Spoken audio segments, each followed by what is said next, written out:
Hello and welcome to your history class. In the previous videos, we have started the new chapter, the three orders. And already in the introduction and the previous lecture, I explained to you about the three orders that constituted the European society. तो जिन तीन वर्गों से European society बनी हुई थी वो थे clergy यानी कि प्रीस्ट, नोबिलिटी यानी कि फ्यूडल लॉर्ड्स जमींदार और सोल्जर्स, और थर्ड पे था फार्मर्स यानी कि पेजेंट्स.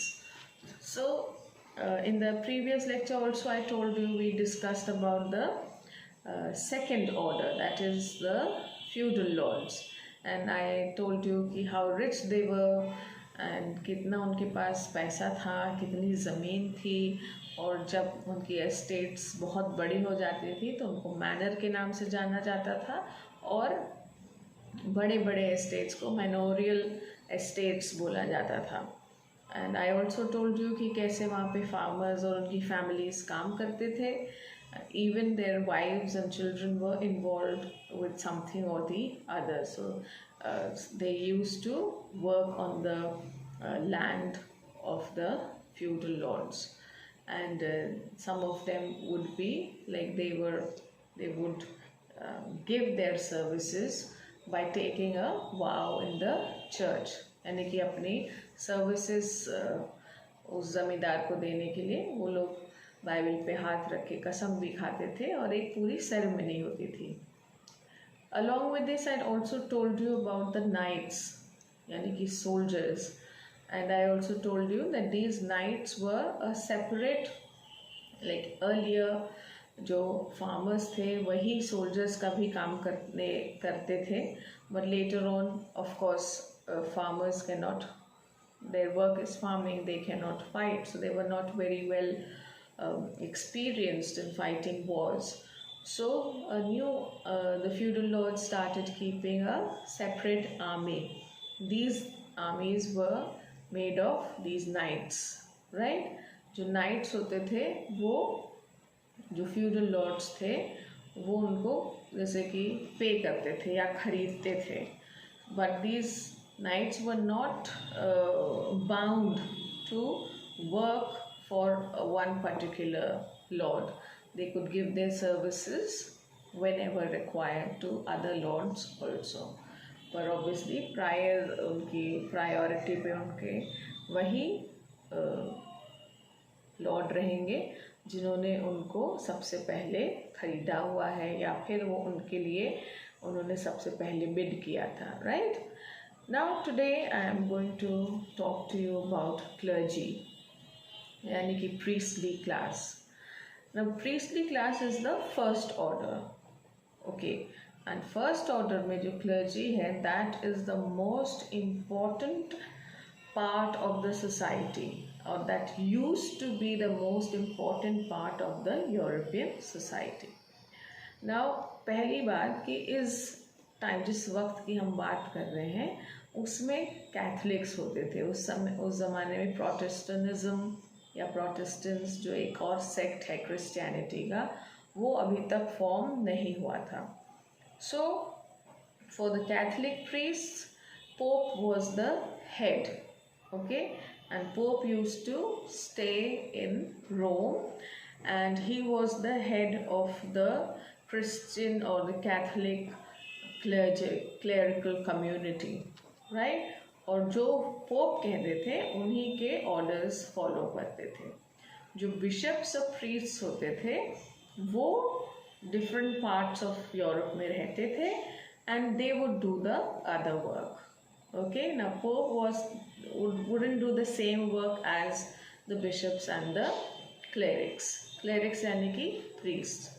तो जो फिर जो मेन काम था वो प्रीस्ट लोग करते थे, यानी कि हर संडे को प्रेयर्स कंडक्ट कराना विलेजेस में और सर्मन देना, यानी कि मज़हब के बारे में कुछ समझाना, कुछ बताना, मॉरल वैल्यूज़ देना, प्रेयर कितना इम्पोर्टेंट है उसके बारे में बात करना, ये प्रीस्ट का काम था. बिशप जो प्रीस्ट है वो बिशप्स को आंसरेबल थे क्योंकि like bishop used to be the head supposing एक सिटी है, उसमें डिफरेंट विलेजेस हैं, वो विलेजेस पैरिशेस के नाम से जाने जाएंगे। हर पैरिश का हेड एक प्रीस्ट होता है, राइट, लेकिन सारे पैरिशेस को एरिया वाइज एक बिशप देखते थे। So bishops were also at a very high position, and they also used to live in big palaces or big houses, okay? And जैसे जो फ्यूडल लॉर्ड का जो पोजीशन था कि वो इतना रिच था, उसके पास इतनी ज़मीन थी, तो वही सेम पोजीशन बिशप की भी थी, क्योंकि उनके पास भी बहुत सारी ज़मीन थी। उसकी दो वजह थी, एक जो फ्यूडल लॉर्ड्स जब they wanted to give it in charity, you know, big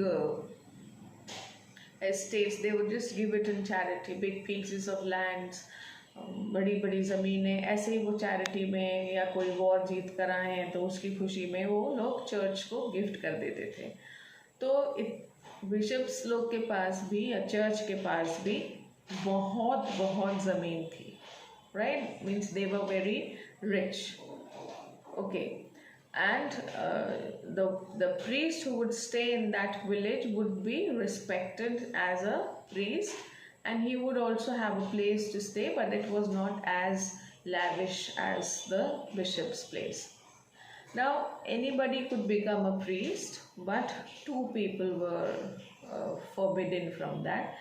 Forbidden in the sense कि जो serfs होते थे, SERFs, serfs यानी कि जो बॉन्डेड लेबर्स थे, यानी कि slaves, okay, they were not allowed to join the clergy. Women were also not allowed to join the clergy. तो ये कुछ एक ऐसी चीज़ें थी जिसमें लाइक हर कोई प्रीस्ट नहीं बन सकता था, खास तौर से बॉन्डेड लेबरर्स और विमेन। बाकी कोई भी प्रीस्ट अगर बनना चाहे तो वो बन सकते थे। Then it was like in the church also important ceremonies would be conducted, और जो दुआ करने के तरीके थे वो भी मतलब घुटने टेक कर हाथ ऊपर करके, तो it was exactly like a knight, a soldier। तो ये दिखाने के लिए कि the word Lord is like priests are servants of God, knights are servants of the feudal lords, so practically they were at the same place। तो घुटने, जैसे अभी भी ये चीज़ें फॉलो होती हैं कैथलिक चर्च में, that they have to kneel down and pray and fold your hands. मतलब अब एट प्रेजेंट कंट्री से कंट्री डिफर करता है, तो जब हम इंडियन कैथलिक्स की बात करते हैं तो वहाँ पे काफ़ी सारे इंडियन ट्रेडिशंस हैं, तो हाथ जोड़ के दुआ होती है, ऐसे करके नहीं होती है, ऐसे हाथ थोड़े फैला के की जाती है। End of course some prayers are there which you have to say, and there was एक किस्म का टैक्स था। जैसे जो पूरे प्रीस्ट्स होते थे, सॉरी विलेजर्स होते थे, तो वो जितना भी प्रोड्यूस दे रहे हैं, जो भी काम कर रहे हैं, उसका 1/10 पोर्शन उनको रिलीजियस टैक्स के रूप में देना पड़ता था। That tax was called tithe, right. So now also it is there that whatever you earn, you have to give a part of that as charity in the church or to, but like now it is used for the welfare of the poor people, but in earlier days it was taken as taxes and sometimes not used for the welfare of the people. It would go to the bishops and the Pope, and they would misuse this tax। और कभी कभी ये tax उस village के देख रेख के लिए भी यूज़ होता था, या फिर वो टैक्स स्कूल्स खोलने के लिए, कॉलेजेस खोलने के लिए, हॉस्पिटल्स खोलने के लिए, इसके लिए भी ये टैक्स यूज़ होता था। So depending upon the nature of the bishop who was there, or nature of the priest, some who were very sincere people dedicated to the service of God and mankind, so they would use it in the proper way। but those who were little cunning and negative people would use it in a selfish manner. तो हर I have told you in, like when we were studying Islam also and now that we are studying Christianity, कि हर मज़हब में जब शुरू हुआ है तो Orthodox लोग बहुत थे, पहली चीज़, और दूसरी कि दे वर people of both the kinds, strong believers who preached and followed the principles of the religion as it was in reality, and some who misinterpreted, उन्होंने गलत तरीके से उसको समझ के और गलत चीज़ें की. They were against the religion but they used to call themselves Christians. So there were different types of people. Then we come to monks. इसको वैसे तो भिक्षु बोलते हैं, पर the Christian monks were little different. Now जो basically monks were like priests only. Okay. Now जो priests लोग थे वो विलेजेस में रहते थे, उनको फ्रायर्स के नाम से भी जाना जाता था. पुराने अगर आप इंग्लिश मूवीज़ देखेंगे तो आपको जो मिलेंगे उनको फ्रायर बोलते हैं, उनको फादर नहीं बोलते. आजकल जैसे हम लोग फादर बोलते हैं, फादर सो एंड सो, आपने देखा होगा जो कॉन्वेंट स्कूल्स में पढ़ते हैं, तो वो फादर की जगह फ्रायर बोला जाता था उनको. सो दिस जो मंक्स थे, they were slightly different from the friars in the sense कि जो friars थे या priests थे वो कम्युनिटी लाइफ जीते थे, यानी कि कम्युनिटी में रहकर उनकी लोगों की सेवा करना, लोगों को प्रेयर की इम्पोर्टेंस बताना, रिलीजन के बारे में बताना, हॉस्पिटल्स में काम करना, स्कूल्स में काम करना, and you know whatever is essential for a good community life. Friars' work was that. Monks were slightly different because they stayed in monasteries. Monasteries यानी कि ऐसी मतलब they led a very secluded life. Monastery मतलब ऐसी जगह जहाँ पे सिर्फ प्रीस्ट लोग रहते हैं और सिर्फ दुआ बंदगी में वो अपना समय बिताते हैं. फार्मिंग है, दुआ बंदगी, अपने ही उस जिस एरिया में वो रह रहे हैं वो लोग कम्युनिटी लाइफ नहीं एक्सपीरियंस करते हैं, लोगों से नहीं मिलते हैं, वो आपस में ही रहते हैं. So it is exactly like monastery को हम एक आश्रम टाइप का कह सकते हैं, पर like and over here you could women could also enter. Okay, so a secluded life was for men it was different. जब men ये सेक्लूडेड लाइफ को ऑप्ट करते थे तो उनको मंक्स कहा जाता था, और जो विमेन इस लाइफ को ऑप्ट करती थी तो उनको नन्स कहा जाता था, जो कि हम सिस्टर्स कहते हैं. And both the sisters and fathers used, of course they had different monasteries, different places to live in. Main के लिए अलग होता था, विमेन के लिए अलग होता था, और पास पास भी नहीं होता था, बहुत दूर दूर होता था. It was because they took the vow to never marry in their lives, and they would spend their whole life in prayer and in doing manual labour and study about the religion. तो जो monks बनते थे वो religious studies, manual labour यानी कि farming, और prayer में वो लोग ज़्यादा वक्त बिताते थे, अपनी पूरी ज़िंदगी एक तरीके से. और जो प्रीस्ट लोग थे वो भी शादी नहीं करते थे. I am talking about Catholic priests. Okay, later on when Protestantism came into being, when Christianity was divided into two, Christians or Protestants, तो कैथलिक्स आज तक जो फादर सिस्टर्स हैं वो शादी नहीं करते हैं, और प्रोटेस्टेंट्स लोग शादी कर सकते हैं.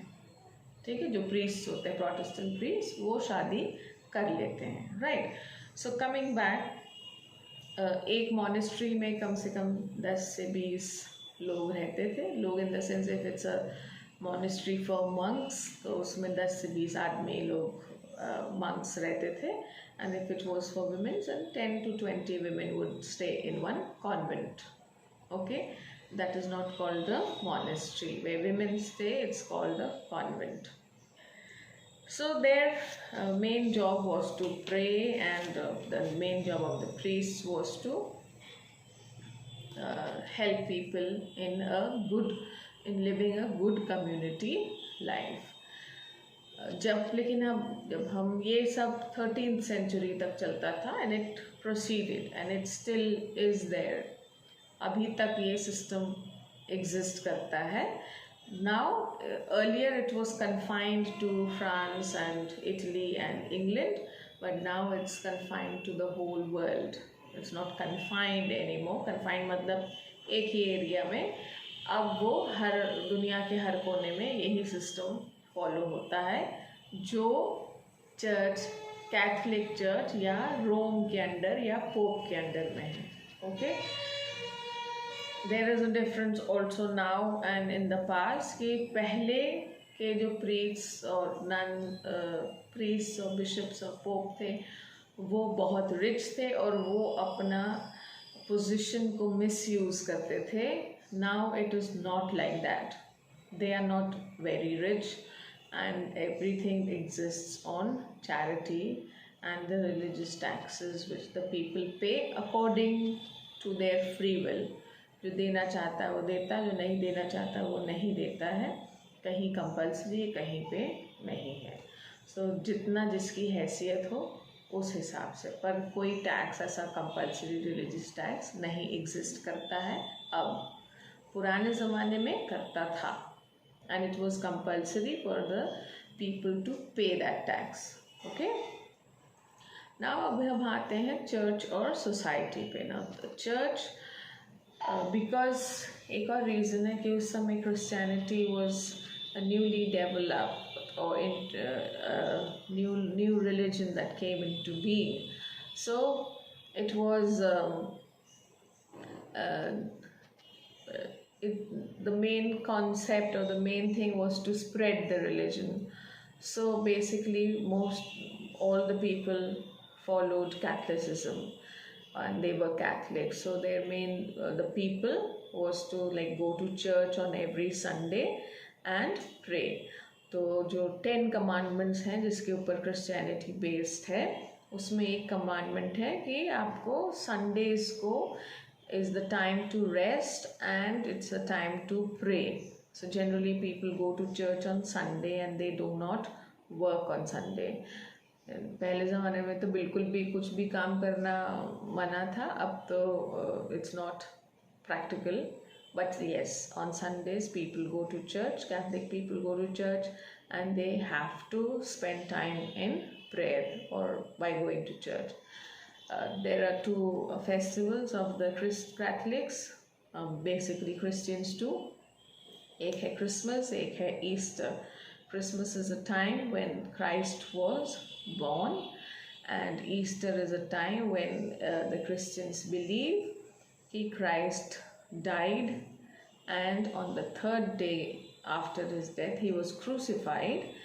और यानी कि उनको क्रूस पे चढ़ाया गया था और मारा गया था, और उसके बाद वो तीसरे दिन जी उठे थे. So on the 3rd day he rose.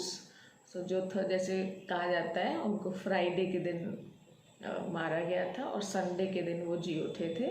So that Sunday, that Friday is celebrated as Good Friday and Sunday is celebrated as Easter. तो कभी कभी बहुत लोग गुड फ्राइडे को अपने क्रिश्चियन फ्रेंड्स को विश करते हैं happy good Friday. It's not a happy day at all. It is the day when Jesus Christ died. So next time be careful, do not wish any Christian friend on good Friday, क्योंकि उधर good लिखा होता है, इसलिए सब लोग सोचते हैं अच्छा दिन है, खुशी का दिन है, तो हैप्पी गुड फ्राइडे बोल देते हैं. So that's not an issue, but be careful next time. It's called Good Friday because it is believed by the Christians that Jesus Christ died to save the men from sin. जितना गुनाह दुनिया में बढ़ गया था उससे लोगों को बचाने के लिए यीशु मसीह ने क्रूस पे अपना जीवन कुर्बान किया है. That is the thought, that's the reason behind celebrating Easter. That is why Good Friday is the most important day for Catholics and Christians, but it's not a day to wish people happy Good Friday. Okay, so be careful not to wish people. So coming back to the chapter again, that जो जितने peasants और farmers थे जो वो village बनाते थे, यानी कि विलेज का जो हेड है वो तो जमींदार है, वो जो उसकी पूरी विलेज में वो सारे फार्मर्स रहते हैं जो उसकी ज़मीन पे काम करते हैं, और उन फार्मर्स की फैमिली, और यही सारे फार्मर्स और उनकी फैमिलीज़ हर संडे को चर्च जाते हैं. तो ये एक विलेज यानी कि एक पैरिश के नाम से जाना जाता था. ओके, और डिफरेंट विलेजेस अलग अलग पैरिशेस में, तो हर पैरिश में उनका अलग चर्च होगा, उनके अलग प्रीस्ट होंगे. ओके, यानी कि दूसरे विलेज में उनका अलग चर्च है और एक दूसरा प्रीस्ट वहाँ पे सारे जो रिलीजियस ड्यूटीज़ हैं, रिस्पॉन्सिबिलिटीज़ हैं, वो पूरा करेंगे. Right, it was also important for the Christian people to attend the Sunday mass, बोला जाता है उसको, Sunday service, and celebrate the festivals by coming to church and praying. तो दुआ तो होती ही थी, चर्च जाते ही थे, प्रेयर्स भी होती थी, पर it was also now understood as a day कि जब सब लोग गैदर होंगे और सेलिब्रेट करेंगे and would have fun. So they would all get together and have meals together, dance and wear new clothes and enjoy on the festivals. But the day would start by going to the church. That was a must.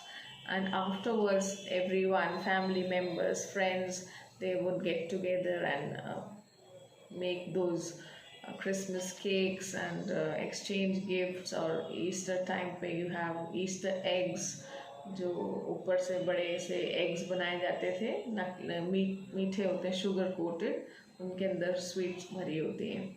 So all these things are celebrated now also and in the same manner. So that was the way of living community life, religious life in the society. Pilgrimage was also important, यानी कि तीर्थ यात्रा पे भी लोग जाते थे और काफ़ी लंबी लंबी जर्नीज पे जाते थे. और जैसे सेंट्स होते हैं, आपने सुना होगा, बहुत सारे सेंट्स हैं क्रिश्चियन रिलीजन में, तो उन जहाँ जहाँ वो पैदा हुए हैं या जहाँ उनको दफनाया गया है, वो बड़े बड़े पिलग्रिमेजेस या तीर्थ स्थान बन चुके हैं. तो लोग वहाँ पे पैदल चले जाते थे, या जैसे भी उनको मौका, जो भी सुविधा उस समय मौजूद थी, उस पे वो पिलग्रिम्स पे जाया करते थे. So that was all about the clergy. In the next video we will talk about the third order, that is farmers and peasants. So while I have explained this, the first order to you, please read it in the books. You will be able to understand it better. If you have doubts, then please do let me know. एक बच्चे को कुछ समझ में नहीं आया था, so that she was the only child. I don't know her name because I have told you so many times, when you message, write your name, at least we know whom we are talking to. ऐसे हवा में किसी भूत से नहीं बात करते हैं हम लोग. तो प्लीज़ अपना नाम लिख के भेजा करिए, क्लास भेजा करिए, ताकि पता हो कि हम किससे बात कर रहे हैं. तो खैर उस बच्चे ने बोला था कि मुझे समझ में नहीं आया है, and I had told her please call me in the evening, because she was the only child who did not understand. I would have, I am telling you, अगर वो बच्चा देख रहा है ये वीडियो, उसके लिए भी है और बाकी सब के लिए है. अगर कोई प्रॉब्लम है जो ग्रुप को नहीं समझ में आई है, if I get messages from a number of students that they have not understood, then I will make another lecture for you. But if only one child or two children message me and say we have not understood, then I will explain to them individually. आप please मुझे phone कर सकते हैं और अपनी problems पूछ सकते हैं, मैं आपको इंडिविजुअली बता सकती हूँ. So choice is yours. You want to call me and talk to me, you are free to do so. If you are a little hesitant, then your choice. Okay, I hope you will understand this lecture. If you don't, please feel free to call, and if you are messaging, please see that you write your names also. So take care of yourselves and enjoy the weekend, enjoy the rest of the week. We'll meet on Monday. Bye.